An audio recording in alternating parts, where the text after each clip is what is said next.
ሰላም ውድ የሺሎ ቤተሰቦች፣ ባለፈው ቪዲዮአችን ልጆች ለምን እንደሚዋሹና ሁኔታውን እንዴት በብልሃት መያዝ እንዳለብን ተመልክተን ነበር። ጠቃሚ ትምህርት እንደቀሰማችሁበትም ተስፋ አደርጋለሁ። ዛሬ ደግሞ አንድ እርምጃ ፈቀቅ ብለን ልጆች በነጻነት እውነቱን እንዲናገሩ የሚያበረታታና መተማመን የሰፈነበት ቤተሰብ እንዴት መፍጠር እንደምንችል እንወያያለን። ይህ ለልጆቻችን ስብዕና ግንባታ ወሳኝ መሰረት ነው። የመጀመሪያውና ወሳኙ ነጥብ አርአያ መሆን ነው። ልጆች በቃላት ከምንነገራቸው ይልቅ በተግባር የምናደርገውን ነው የሚቀስሙት። ለምሳሌ ስልክ ሲደወል የለሁም በላቸው ብለን ለልጁ የምንነገር ከሆነ ወይም የቲኬት ዋጋ ለማስቀነስ የልጁን ዕድሜ የምንቀንስ ከሆነ ሳናውቀው ውሸት ችግርን ለመፍታት ይጠቅማል የሚል ትምህርት እየሰጠናቸው ነው። ስለዚህ ለውጥ የሚጀምረው ከኛ ነው። እኛ ራሳችን በትንሽ ትልቁ ታማኝ መሆን አለብን።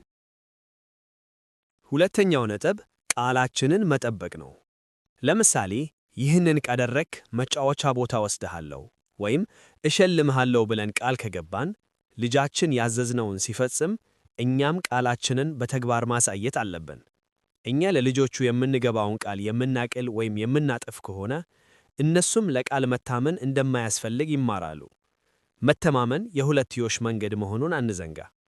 ሦስተኛው ነጥብ ስያሜ ከመለጠፍ መቆጠብ ነው። ልጆች ሲዋሹ አንተ ውሸታም ብሎ መሳደብ ወይም መፍረጅ ማንነታቸውን በእጅጉ ይጎዳል።